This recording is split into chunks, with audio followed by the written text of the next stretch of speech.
Hello everyone, welcome to my channel biology Pathashala. ಇವತ್ತು second P U ಸಿದು first chapter ಶುರು ಮಾಡ್ತಾ ಇದ್ದೀವಿ. ಅದರಲ್ಲಿ ಫಸ್ಟ್ ಯೂನಿಟ್ ಗೊತ್ತಿದೆ ನಿಮಗೆ, ರಿಪ್ರೊಡಕ್ಷನ್ ಅಂತ ಯೂನಿಟ್. ಆ ಯೂನಿಟಲ್ಲಿ ಟೋಟಲ್ ಆಗಿ 4 ಚಾಪ್ಟರ್ಸ್ ಬರ್ತಾ ಇದೆ. ಯಾವ್ದು ಅಂತಂದರೆ reproduction in organism, reproduction in flowering plants, human reproduction ಮತ್ತು ರಿಪ್ರೊಡಕ್ಟಿವ್ ಹೆಲ್ತ್. ಸೊ ಎಲ್ಲದಕ್ಕೂ ಸಿಂಗಲ್ ಲೈನಲ್ಲಿ ಹೇಳಬೇಕು ಏನೇನಿದೆ ಚಾಪ್ಟರ್ಸ್ ಅಂತಂದರೆ, ರಿಪ್ರೊಡಕ್ಷನ್ ಇನ್ ಆರ್ಗ್ಯಾನಿಸಮ್ಸಲ್ಲಿ ರೀಪ್ರೊಡಕ್ಷನ್ ಹೇಗಾಗುತ್ತೆ, ಅದರಲ್ಲಿ ಏನೇನು ಟೈಪ್ಸ್ ಇದೆ, why do we need reproduction, ಏನು ಉಪಯೋಗ ಇದೆ, ಅದನ್ನೆಲ್ಲ ನಾವು ರೀಪ್ರೊಡಕ್ಷನ್ ಇನ್ ಆರ್ಗ್ಯಾನಿಸಮಲ್ಲಿ ನೋಡ್ತೀವಿ. ರೀಪ್ರೊಡಕ್ಷನ್ ಇನ್ ಫ್ಲವರಿಂಗ್ ಪಾಯಿಂಟ್, ಇಲ್ಲಿ ಏನಾಗ್ತಾ ಇದೆ, ಜನರಲಿಂದ ಸ್ಪೆಸಿಫಿಕ್ ಆಗಿ ಹೋಗ್ತಾ ಇದೀವಿ ಕಾನ್ಸೆಪ್ಟ್. ಇಲ್ಲಿ ಜನರಲ್ ಆಗಿ ಹೇಳ್ದು, ಇಲ್ಲಿ ರೀಪ್ರೊಡಕ್ಷನ್ ಇನ್ ಫ್ಲವರಿಂಗ್ ಪ್ಲಾಂಟ್ ಅಂತಂದ್ರೆ ಹೂ ಬಿಡುವಂಥ ಸಸ್ಯಗಳಲ್ಲಿ, ಪರ್ಟಿಕ್ಯುಲರ್ ಪ್ಲಾಂಟ್ಸಲ್ಲಿ, ಫ್ಲವರಿಂಗ್ ಪ್ಲಾಂಟ್ಸಲ್ಲಿ ರೀಪ್ರೊಡಕ್ಷನ್ ಹೇಗಾಗುತ್ತೆ ಅಂತ ಈ ಚಾಪ್ಟರ್ ನೋಡ್ತೀವಿ. Next human reproduction. ಸೊ ಈಗ ಫಸ್ಟ್ ಪಿ ಯು ಸಿ ಚಾಪ್ಟರ್ಸಲ್ಲಿ ಹ್ಯೂಮನ್ ಫಿಸಿಯಾಲಜಿಲಿ ನೋಡಿದ್ರಿ, ರೆಸ್ಪಿರೇಷನ್ ಹೇಗಾಗುತ್ತೆ, ಎಕ್ಸ್ಕ್ರೀಷನ್ ಹೇಗಾಗುತ್ತೆ, ನ್ಯೂರಾಲಜಿ ಅದೆಲ್ಲಾನು ಓದಿದ್ರೆ ಅದು ಕಂಟಿನ್ಯೂಷನ್ ಅಂತ ಅನ್ಕೊಬೋದು. ಇಲ್ಲಿ ರೀಪ್ರೊಡಕ್ಷನ್ ಹೇಗಾಗುತ್ತೆ ಹ್ಯೂಮನ್ಸಲ್ಲಿ ಅಂತ ಅಂದ್ಬಿಟ್ಟು, ಓಕೆನಾ. ಸೊ ಇದೆಲ್ಲ ಆದಮೇಲೆ next reproductive health. Reproductive related health problems ಏನೇನಾಗುತ್ತೆ, ಪ್ರಿಕಾಷನ್ಸ್ ಏನೇನು ಪ್ರಾಬ್ಲಮ್ಸ್ ಕ್ರಿಯೇಟ್ ಆಗ್ಬೋದು, ಇದನ್ನೆಲ್ಲ ರೀಪ್ರೊಡಕ್ಟಿವ್ ಹೆಲ್ತಲ್ಲಿ ನೋಡ್ತೀವಿ, ಓಕೆನಾ. So starting from reproduction in organism ಇಂದ ಶುರು ಮಾಡೋಣ. ಈ ರೀಪ್ರೊಡಕ್ಷನ್ ಅಲ್ಲಿ ಟೋಟಲ್ ಆಗಿ 2 ಟೈಪ್ಸ್ ಬರುತ್ತೆ. ಯಾವ್ದ್ಯಾವ್ದಪ್ಪ ಅಂತಂದ್ರೆ, ಒಂದು ಎಸೆಕ್ಷುಯಲ್ ರಿಪ್ರೊಡಕ್ಷನ್, ಸೆಕ್ಷುಯಲ್ ರಿಪ್ರೊಡಕ್ಷನ್ ಅಂತ 2 ಟೈಪ್. ಇದೆಲ್ಲ ಬೇಸಿಕ್, ಆಲ್ಮೋಸ್ಟ್ ನಿಮಗೆ ಗೊತ್ತಿರುತ್ತೆ, ಬಟ್ ಸ್ಟಿಲ್ ಒಂದೊಂದು ಲೈನ್ ಡೆಫಿನೇಷನ್ ಹೇಳ್ಕೊತ ಹೋಗ್ತೀನಿ.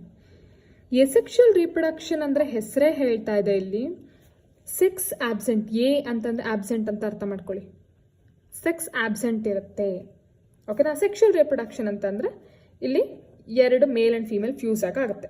ಅದರಲ್ಲಿ ಡಿಫ್ರೆಂಟ್ ಸ್ಟೆಪ್ಸ್ ಬರುತ್ತೆ. ಸೆಕ್ಷುಯಲ್ ರಿಪ್ರೊಡಕ್ಷನ್ ಅಲ್ಲಿ ಪ್ರೀ ಫರ್ಟಿಲೈಸೇಷನ್, ಪೋಸ್ಟ್ ಫರ್ಟಿಲೈಸೇಷನ್ ಅಂತ 3 ಸ್ಟೆಪ್ ಬರುತ್ತೆ. ಇದು ಕಂಪ್ಲೀಟ್ ಡಿಫ್ರೆಂಟ್ ಕಾನ್ಸೆಪ್ಟ್, ಡೀಟೇಲ್ ಆಗಿ ನಾವು ಹೇಳ್ಕೊತ ಹೋಗ್ತೀವಿ, ಓಕೆನಾ. ಇದು ಎಲ್ಲದಕ್ಕಿಂತ ಮುಂಚೆ ನಮಗೆ ಇಲ್ಲಿ ಗೊತ್ತಾಗಬೇಕಾಗಿರೋದೇನು, ಟೈಪ್ಸ್ ಎಲ್ಲ ಗೊತ್ತಾಗಕ್ಕೆ ಮುಂಚೆ ಫಸ್ಟ್ ನಮಗೆ ಗೊತ್ತಾಗಬೇಕಾಗಿರೋದೇನು, ರೀಪ್ರೊಡಕ್ಷನ್ ಅಂದರೆ ಏನು, ವಾಟ್ ಈಸ್ ರೀಪ್ರೊಡಕ್ಷನ್. ಸೊ ಈ ರೀಪ್ರೊಡಕ್ಷನ್ ಅನ್ನೋದು ಇದು ಒಂದು ಪ್ರಕ್ರಿಯೆ, ಓಕೆನಾ. ಇದು ಒಂದು ಪ್ರೋಸೆಸ್ ಅಥವಾ ಪ್ರಕ್ರಿಯೆ. ಇಲ್ಲಿ ಏನಾಗುತ್ತೆ, ಒಂದು ಜೀವ ಇರುವಂತಹ ಒಂದು ಜೀವಿ ತನ್ನಂತೆ ಇರುವಂತಹ ಮತ್ತೊಂದು ಜೀವಿಗೆ ಜನ್ಮನ ಕೊಡುತ್ತೆ. It's a process by which living organism produce new organism similar to themselves. ಓಕೆನಾ. ತನ್ನಂತೆ ಇರುವಂತಹ ಮತ್ತೊಂದು ಜೀವಿಗೆ ಜನ್ಮ ಕೊಡುವಂಥ ಪ್ರಕ್ರಿಯೆನ ನಾವಿಲ್ಲಿ ರಿಪ್ರೊಡಕ್ಷನ್ ಅಂತ ಹೇಳ್ತೀವಿ. Reproduction is a process by which living organisms produce new organisms similar to themselves. So ಈಗ ರೀಪ್ರೊಡಕ್ಷನ್ ಅಂದ್ರೆ ಏನು ಅಂತ ಗೊತ್ತಾಯ್ತು.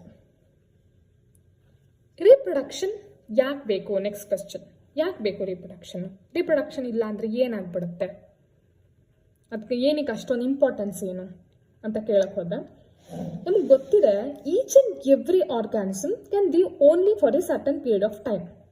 ಪ್ರತಿಯೊಂದು ಜೀವಿ ಕೂಡ ಒಂದು ನಿರ್ದಿಷ್ಟ ಅವಧಿಗೆ ಮಾತ್ರ ಈ ಭೂಮಿ ಮೇಲೆ ಜೀವಿಸಬಹುದು. ಅದಾದ ನಂತರ ಅದೇನಾಗುತ್ತೆ, ಡೆತ್ ಆಗುತ್ತೆ, ಹೌದಲ್ವಾ. ಆ ಪೀರಿಯಡ್ ಏನಂತ ಹೇಳ್ತೀವಿ, ಹುಟ್ಟಿನಿಂದ ಸಹಜ ಸಾವಿನ ತನಕ, ಅಂದರೆ the period from birth to natural death of an organism represent life span. ಇದೊಂದು ಡೆಫಿನೇಷನ್ ನೆನ್ಪಿಟ್ಕೊಳ್ಳಿ. ಲೈಫ್ ಸ್ಪ್ಯಾನ್ ಅಂತ ಹೇಳ್ತಾರೆ. ಏನು ಲೈಫ್ ಸ್ಪ್ಯಾನ್ ಅಂತಂದರೆ, ಇಟ್ಸ್ ಎ ಪೀರಿಯಡ್. ಯಾವುದ್ರ ಪೀರಿಯಡು, ಇದೊಂದು ಜೀವಿತಾವಧಿ, ಯಾವುದ್ರ ಮಧ್ಯೆ ಹುಟ್ಟಿನಿಂದ ಮತ್ತೆ ಸಹಜ ಸಾವಿನ ತನಕ. ಏನಂತ ಹೇಳ್ತಾ ಇದೀವಿ ಇಲ್ಲಿ, ಸಾವು ಅಂತ ಹೇಳ್ತಾ ಇಲ್ಲ, ಸಹಜ ಸಾವು ಅಂತ ಹೇಳ್ತಾ ಇದೀವಿ.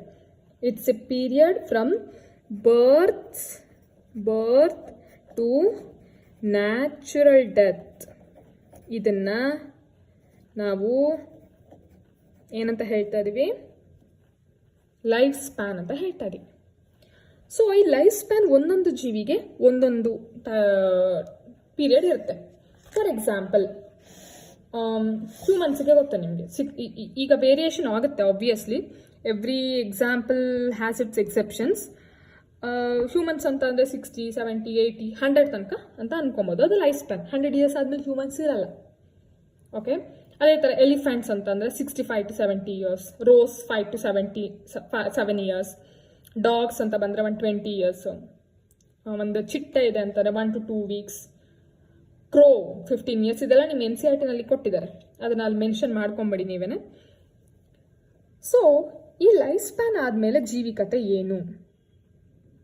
ಫಾರ್ ಎಕ್ಸಾಂಪಲ್ ಈಗ ಹ್ಯೂಮನ್ಸು ಒಂದು 100 ವರ್ಷ ಬದುಕ್ತಾರೆ ಅಂತ ಅಂದ್ಕೊಳ್ಳಿ. ಇದು 2025. ಈಗ ಒಂದು ಮಗು ಹುಟ್ಟಿದೆ, ಎಷ್ಟು ವರ್ಷ ಬದುಕುತ್ತೆ? ಇನ್ನೂ 100 ವರ್ಷ ಬದುಕುತ್ತೆ ಅಂತ ಅಂದ್ಕೊಳ್ಳೋಣ. ರೀಪ್ರೊಡಕ್ಷನ್ ಅನ್ನೋ ಕಾನ್ಸೆಪ್ಟೇ ಇರಲ್ಲ ಅಂತ ಅಂದ್ಕೊಳ್ಳಿ, ಪ್ರೊಡ್ಯೂಸೇ ಮಾಡಲ್ಲ. ಸೊ 2025 ಇದೆ ಮಗು, 2000 ಈಗ ನೆಕ್ಸ್ಟ್ 125 ಬರೋಷ್ಟೊಳಗಡೆ ಹ್ಯೂಮನ್ಸೇ ಇರಲ್ಲ, ರೀಪ್ರೊಡ್ಯೂಸ್ ಮಾಡಲಿಲ್ಲ ಅಂದರೆ, ಹೌದಲ್ವಾ? ಇನ್ನೊಂದು 100 ಇಯರ್ಸ್ಗೆ ಹ್ಯೂಮನ್ಸೇ ಕಂಪ್ಲೀಟಾಗಿ ಭೂಮಿಯಿಂದ ನಶಿಸಿ ಹೋಗ್ತಾರೆ. ಅದಾದ ನಂತರ ಈ ಭೂಮಿ ಮೇಲೆ ಮನುಷ್ಯ ಬದುಕಿದ್ದ ಅಂತ ಹೇಳೋದಕ್ಕೆ ಸಾಕ್ಷಿನೇ ಇರೋದಿಲ್ಲ, ಹೌದಲ್ವಾ? ನಾವು ಇನ್ನೂ ಬದುಕ್ತಾ ಹೋಗಬೇಕು, ಸಾವಿರಾರು ವರ್ಷ ಪ್ರಾಣಿಗಳು ಈ ಭೂಮಿ ಮೇಲೆ ಬದುಕಬೇಕು ಅಂತಂದರೆ ಅದಕ್ಕೆ ನೆಸೆಸಿಟಿ ಏನು ಅಂತಂದರೆ ರೀಪ್ರೊಡಕ್ಷನ್. ಸೊ ಇಲ್ಲಿ ಗೊತ್ತಾಗಿರ್ಬೋದು ನಿಮಗೆ ಏನಕ್ಕೆ ಬೇಕಾಗುತ್ತೆ reproduction? To retain the particular species. ಆ ಲೈಫ್ ಕಂಟಿನ್ಯೂ ಆಗೋದಕ್ಕೆ ನಮಗೆ ರೀಪ್ರೊಡಕ್ಷನ್ ಬೇಕು, ಹೌದಲ್ವಾ? ಯಾಕೆಂದರೆ ಲೈಫ್ ಸ್ಪ್ಯಾನ್ ಎಷ್ಟೇ ಇರಲಿ, ಬೇಡ 100 ವರ್ಷ ಅಲ್ಲ 200 ವರ್ಷ ಇರ್ತಾರೆ ಅಂತ ಅಂದ್ಕೊಳ್ಳೋಣ, but death is a certainty, ಕಡೆಗೆ ಸಾವು ಅನ್ನೋದು ನಿಶ್ಚಿತ. ಅದಾದ ನಂತರನೂ ಮನುಷ್ಯ ಬದುಕಿರಬೇಕು ಅಂತಂದರೆ ಅಲ್ಲಿಗೆ ಏನು ಬೇಕಾಗುತ್ತೆ? ಕಂಟಿನ್ಯೂಟಿ ಬೇಕು ಅಂತಂದರೆ it is only through the reproduction. So ಇದೊಂದು ಡೆಫಿನೇಷನ್ ನಿಮ್ಗೆ ಅರ್ಥ ಆಗ್ಬಿಡ್ಬೇಕು. ಸೊ ಈಗ ನಿಮಗೆ ಡೆಫಿನೇಷನ್ ಮುಖಾಂತರ ವರ್ಡಿಂಗ್ಸಲ್ಲಿ ಬೇಕು ಅಂತಂದರೆ ಹೇಳಿದ್ವಿ ನೋಡಿ. Y is reproduction? ರೀಪ್ರೊಡಕ್ಷನ್ ಏನಕ್ಕೆ ಬೇಕು? For the transmission of characters ಒಂದು ಜನ್ರೇಷನಿಂದ ಮತ್ತೊಂದು ಜನ್ರೇಷನ್ಗೆ ವರ್ಗಾವಣೆಗೊಳ್ಳಲಿಕ್ಕೆ ನಮಗೆ ರೀಪ್ರೊಡಕ್ಷನ್ ಬೇಕು.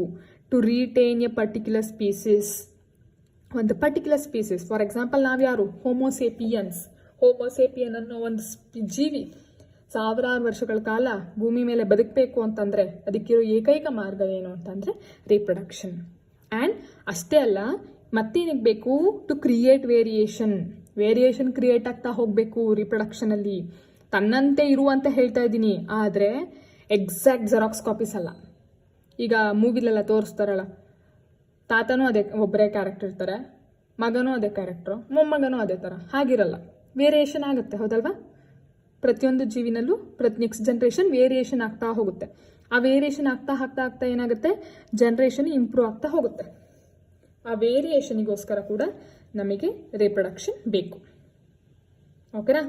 ಸೊ ಇದಿಷ್ಟು ಕೂಡ ಇಂಟ್ರೊಡಕ್ಷನ್. ಏನೇನು ಕಲ್ತೋ ಇಲ್ಲಿ? ರೀಪ್ರೊಡಕ್ಷನ್ ಅಂದರೆ ಏನು, ರೀಪ್ರೊಡಕ್ಷನ್ ಏನಕ್ಕೆ ಬೇಕು, ರೀಪ್ರೊಡಕ್ಷನಲ್ಲಿ ಏನೇನು ಟೈಪ್ಸ್ ಇದೆ. ಸೊ ಈ ಟೈಪ್ಸ್ ಆಫ್ ರೀಪ್ರೊಡಕ್ಷನ್ ನೆಕ್ಸ್ಟ್ ವಿಡಿಯೋದಲ್ಲಿ ಅಪ್ಡೇಟ್ ಮಾಡ್ತೀನಿ. Thank you.